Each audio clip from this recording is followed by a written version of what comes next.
Folks, after what felt like an eternity, the Switch 2 is finally here.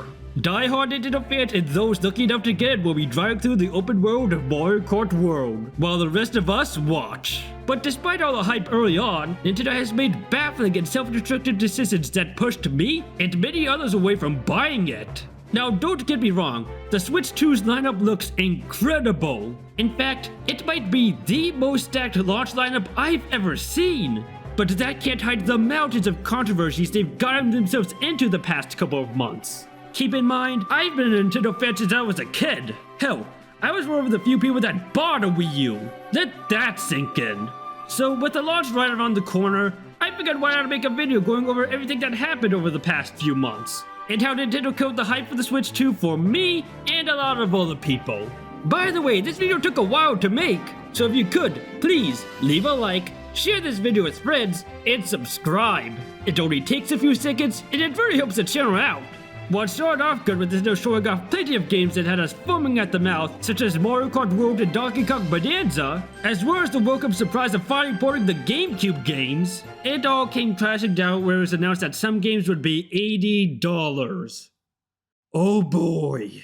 I already talked about this in my last video about the console, so I'll keep it brief here. Charging $80 for a game is incredibly scummy, with there being a price increase not too long ago, especially when we're in an economy where people can't really afford anything. All the while Nintendo stock is at an all-time high. But okay, maybe there's something in this game that warrants the $80 price tag. After all, they did say there'd be a direct showing more of it in a few weeks. Surely they'd show us why this game is $80.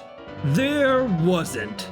It gave us zero reason why the game costs so much. Especially when you consider that games like Forza have been doing the open world racing concept for years at this point. And I wasn't the only one who thought this, as the chat was littered with people telling Nintendo to drop the price. So, what was Nintendo's reasoning for this? Well, according to Doug Bowser, it's because you'll spend more time on it. And going forward, they'll do variable pricing to determine a good price for games. Okay. So, where was that logic when you sold Skyward Sword HD or the abominations known as BDSP at full price? This is something you did believe in then, it is something you certainly don't believe in now. Cause if you did, the tech demos you showed off would be included in the console, and not cost as much as Undertale. Do you really think you'll get as much, if not more value from those games than Undertale? For crying out loud! Breath of the Wild costs more now than when it was released almost a decade ago. And it's not even gonna have all the DLC included, which is something all game companies do with re-releases like this. You even did this yourself when Mario Kart 8 got ported to the Switch. Speaking of, Nintendo announced that some games released for the original Switch would be getting upgrade packs, with some games bearing extra content and it being free if you have the Switch Online Expansion Pass. If you don't have it, it'll cost you $20. Keep in mind, Microsoft does this for free, and PlayStation at most charges you $10, with the vast majority of the upgrades also being free. Even worse, some of these upgrade packs only offer minor FPS boosts and slightly better graphics, which is like comparing the difference between a game on the PS5 and PS5 Pro, something in which you need a microscope to use in order to see the difference. And to make matters worse, Nintendo lied about the Switch 2 versions of these games being on cartridges. Instead, there'll be download codes, which is another jab at physical media. Not to mention, if you're looking to get these games physically, it'll cost you an extra $10. As someone who prefers physical media, this really ticks me off. The reason me and other people prefer physical is that no matter what these companies do, they can't take these games away from us. As when these servers eventually go offline, you won't be able to play them if you buy them digitally.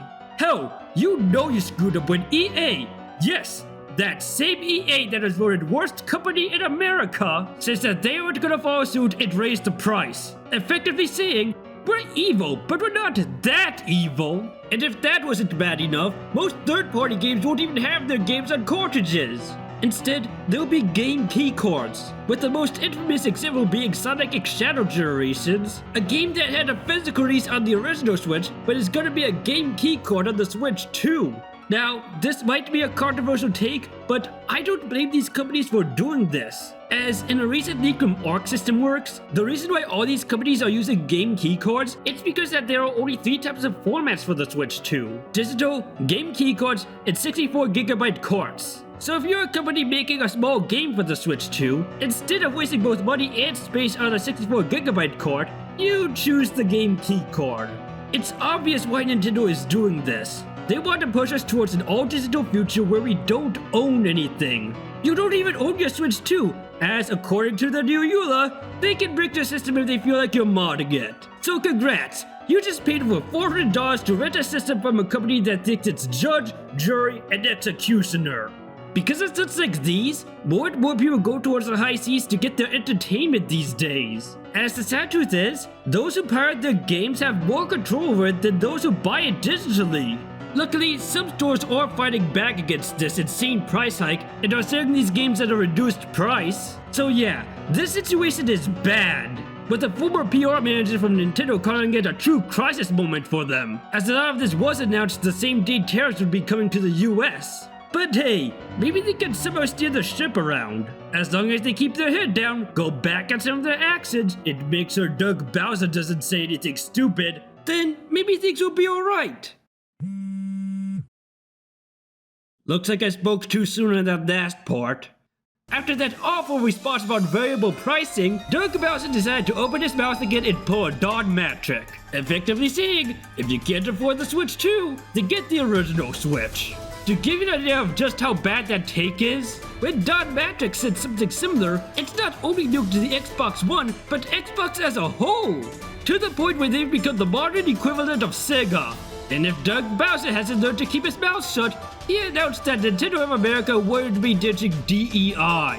You know, that practice that effectively destroyed all of Hollywood's biggest franchises? Look at the cinematic graveyard and tell me if you'd follow their path. God, where's Reggie when you need him? Oh right, he's busy taking shots at Nintendo, reminding everyone how he had to fight tooth and nail to get Wii Sports as a packing game. Even Sony's former president Shuei Yoshida got in on it, saying Nintendo lost its way. And sadly, he's not wrong. The developers of the Switch 2 went as far as to back him up, saying that they weren't trying to make anything different. With each new console, Nintendo was always trying to do something new. Yeah, we got flops like the Wii U and Virtual Boy, but because of that desire to innovate, we got classics like the N64 and Wii. Say what you want about the Wii U and 3DS era, but they at least had personality. I mean, do you really expect the Nintendo of today to do something like this? And Reggie, for being the president of Nintendo, you suck at Smash Bros. So I spend 16 hours a day running a company. You spend 16 hours a day playing Smash. So. Better yet, do you really expect the Nintendo of that time to go after a studio that did them in the same genre through patents?